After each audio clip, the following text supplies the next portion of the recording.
आइए मध्यकालीन इतिहास की श्रृंखला को आगे बढ़ाते हुए खिलजी वंश को स्टार्ट करते हैं। भारत में देखिए 5 राजवंशों में सल्तनत काल के अंतर्गत जिन 5 राजवंशों ने शासन किया, गुलाम वंश, खिलजी, तुगलक, सैयद, लोधी, मोदी, ठीक है, उन 5 राजवंशों में सबसे कम कार्यकाल इन खिलजियों का था। 1290 से लेकर के 1320 तक ये मात्र 30 साल तक ही शासन कर पाए हैं। 30 साल में इनकी शासन सत्ता सिकुड़ जाती है, ख़त्म हो जाती है। उसके बाद देखिए खिलजी कौन थे, कहाँ से आए और भारत में इन्होंने किस प्रकार से राजनीतिक सत्ता को हथियाया। तो खिलजी का इनका निवास स्थान खल्ज क्षेत्र बताया जाता है, जो हेलमंद नदी घाटी में यानी कि अफ़गानिस्तान में ये स्थित था।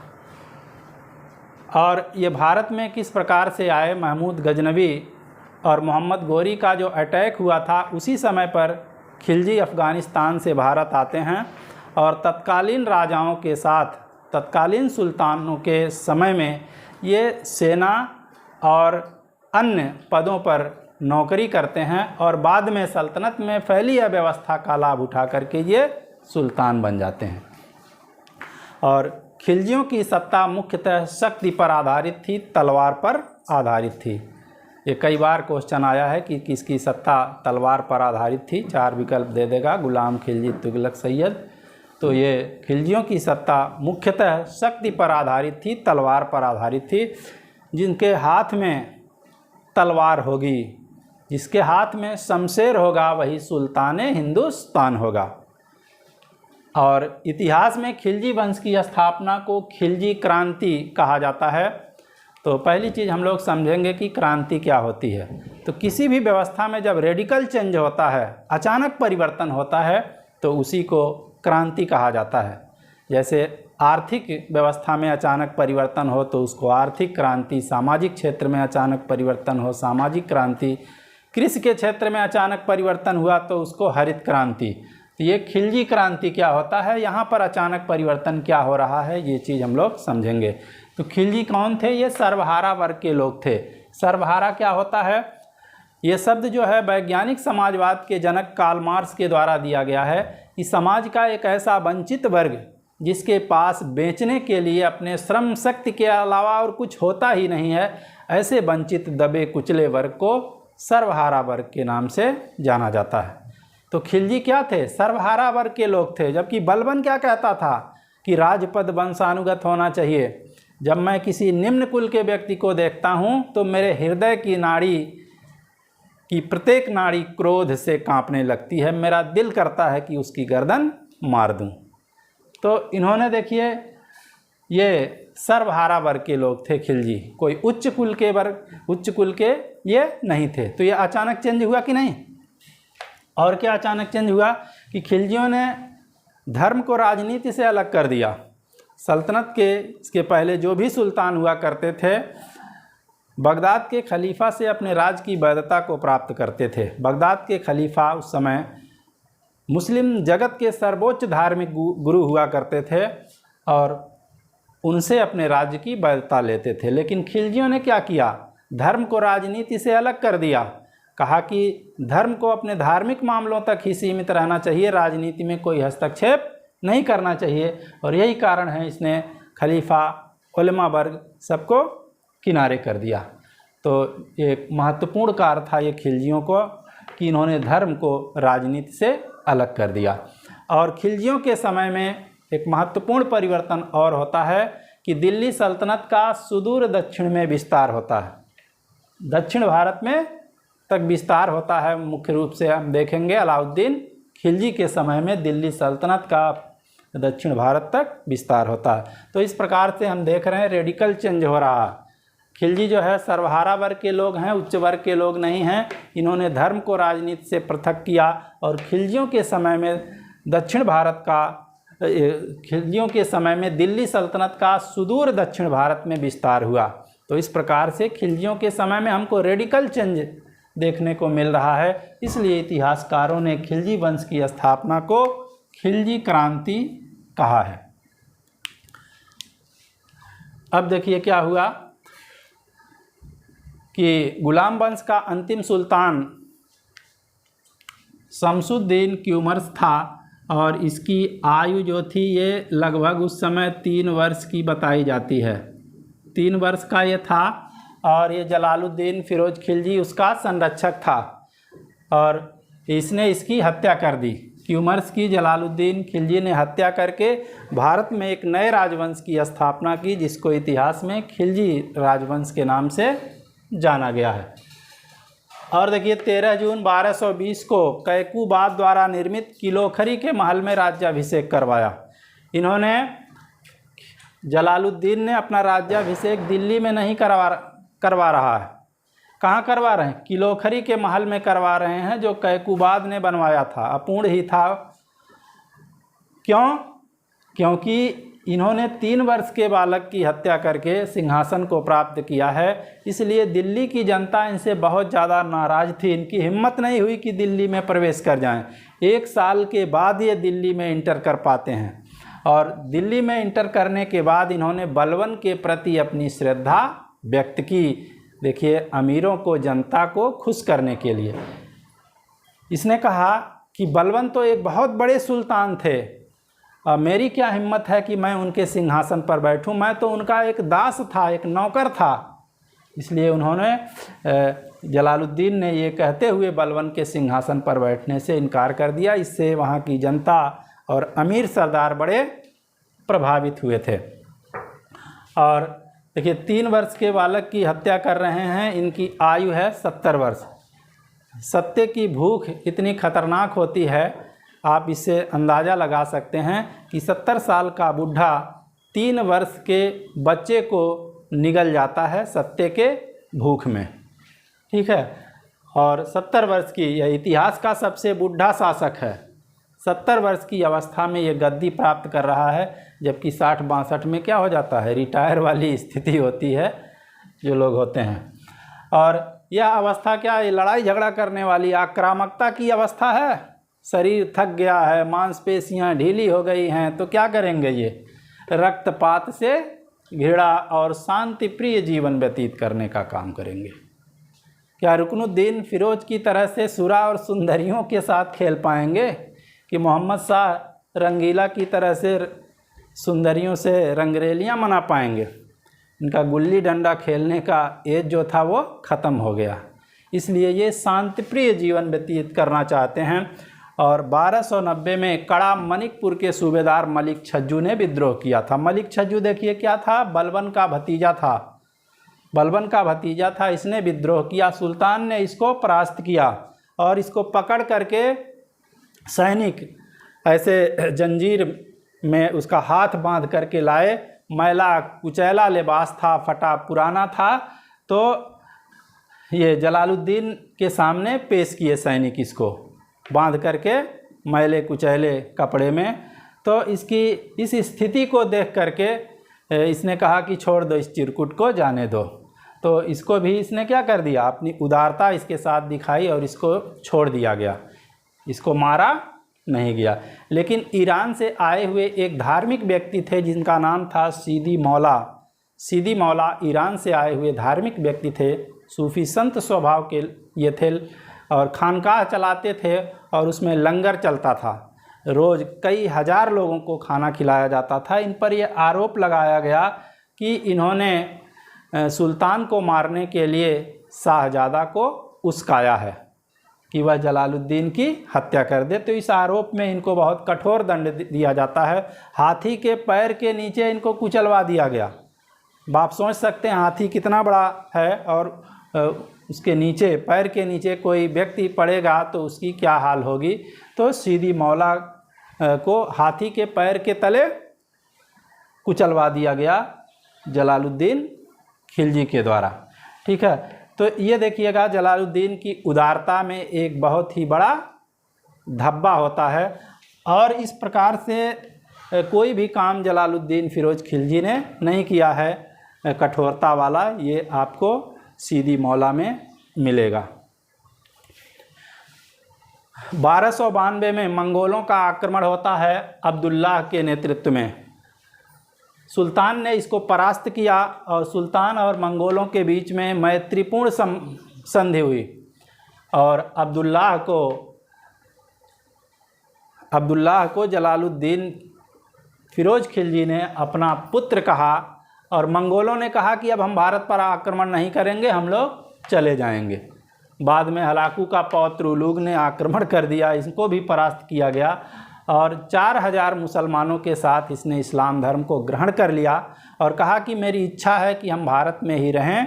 तो इसके लिए सुल्तान ने क्या किया, मंगोलपुरी में दिल्ली में ही एक स्थान दे दिया, जगह दे दिया, इसका नाम मंगोलपुरी रखा गया। तो आज भी दिल्ली में ये मंगोलपुरी विद्यमान है। और ऐसे मुसलमानों को जो मंगोल से इस्लाम धर्म को एक्सेप्ट किए थे, उनको नवीन मुसलमान कहा जाता है। देखिए क्वेश्चन कि नवीन मुसलमान क्या हैं? नवीन मुसलमान मंगोल हैं जो भारत में आकर के इस्लाम धर्म को एक्सेप्ट कर लिए हैं और भारत में ही रह गए हैं, वही नवीन मुसलमान होते हैं। उसके बाद देखिए 1292 ईस्वी में इसका भतीजा अलाउद्दीन खिलजी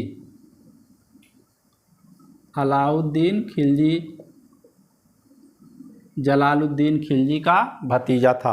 अपने चचा से पूर्व अनुमति लेकर के इसने भिलसा पर अभियान किया, मालवा क्षेत्र में भिलसा पर अटैक किया और यहाँ से इसको बहुत सारा धन संपदा मिला और उस धन का कुछ भाग इसने सुल्तान को भी दिया। इससे सुल्तान बहुत खुश हुआ।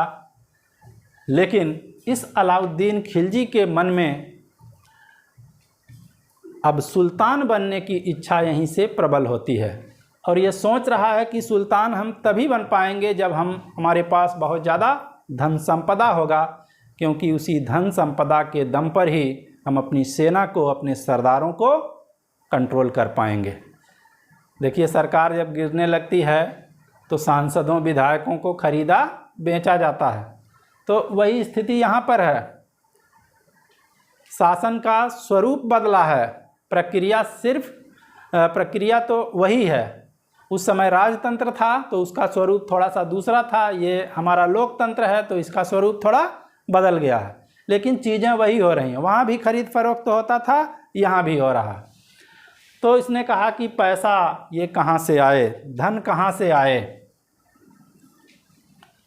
तो इसने सुना था कि ये देवगिरी, दक्षिण का देवगिरी का राज्य जो है बहुत ज़्यादा धन धान से परिपूर्ण है और इस पर अगर हम अटैक करते हैं, सफल हो जाते हैं, तो यहाँ से हमको धन मिल जाएगा और इस धन के दम पर हम सेना और सरदार को संतुष्ट कर ले जाएंगे और सुल्तान बनने में हम कामयाब हो जाएंगे।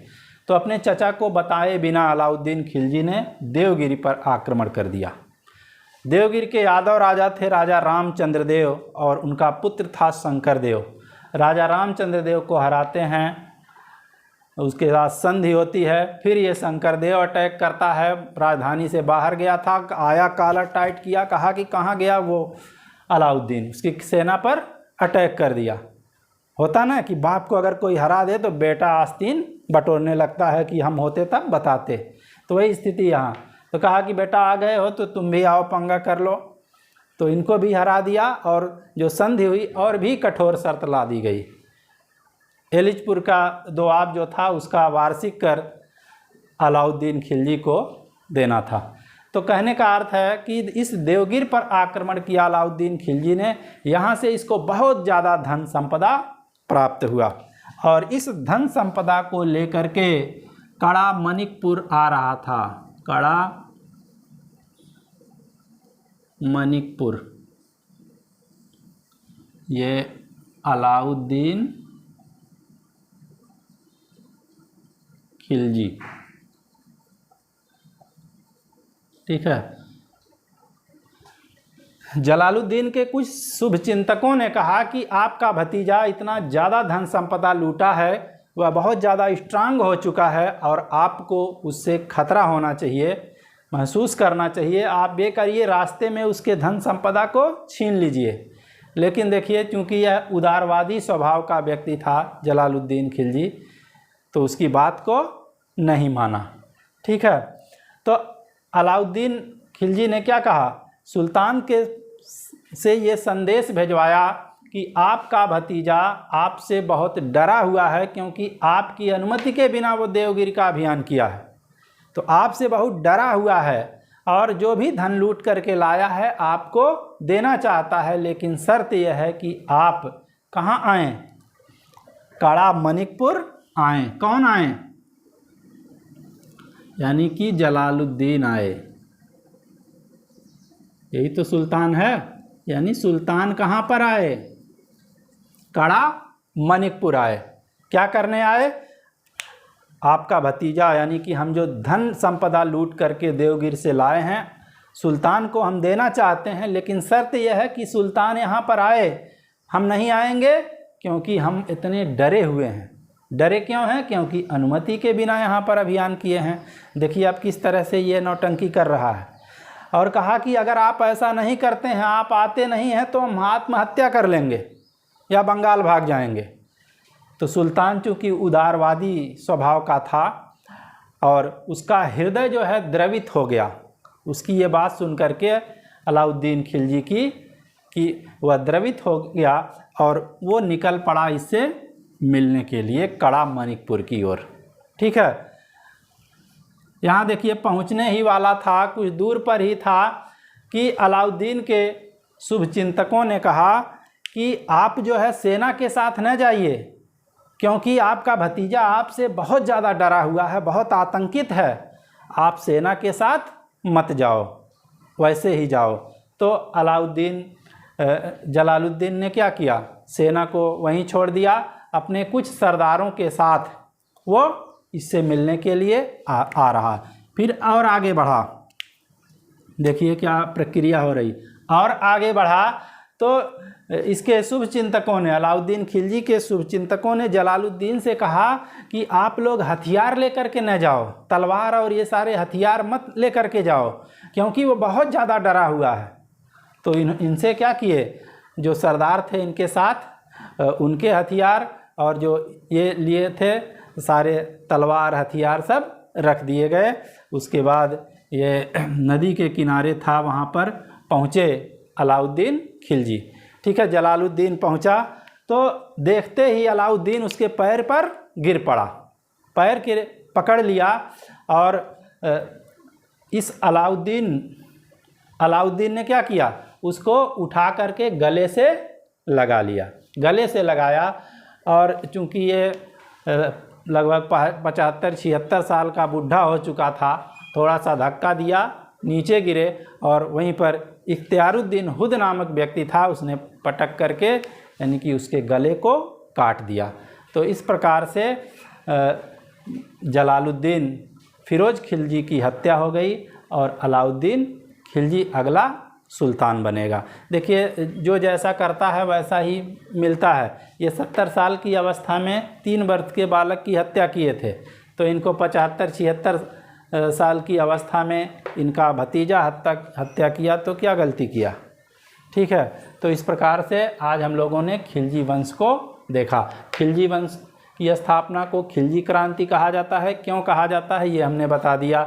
फिरोज खिलजी देखिएगा क्या करते हैं, किलोखरी के महल में अपना राज्याभिषेक करवाते हैं और 1 वर्ष बाद राजधानी में प्रवेश करते हैं, क्योंकि जनता इनसे बड़ी रुष्ट थी, शांतिप्रिय जीवन व्यतीत करना चाहते हैं। और 1290 में कड़ा मनिकपुर के सूबेदार मलिक छज्जू का विद्रोह होता है और ये 1292 में मंगोल का आक्रमण होता है अब्दुल्ला के नेतृत्व में। उनके साथ क्या हुआ हमने बता दिया। अलाउद्दीन खिलजी का मालवा स्थित भिलसा अभियान, यहाँ से धन मिला, विजय लालसा जागृत हुई, सुल्तान बनने की इच्छा इसी विजय के बाद अलाउद्दीन खिलजी के मन में आई। उसने देवगिरी का अभियान किया, खूब ज़्यादा धन संपदा मिल गया, अपने चचा की हत्या करके ये क्या बन गया? सुल्तान बन गया। इस प्रकार से ये जलालुद्दीन फिरोज खिलजी की कहानी ख़त्म होती है। अब अलाउद्दीन खिलजी की कहानी शुरू होती है और ये खिलजी वंश का सबसे महानतम सुल्तान है। इसके बाद हम अगले लेक्चर में इसको बताएंगे। तब तक के लिए जय हिंद।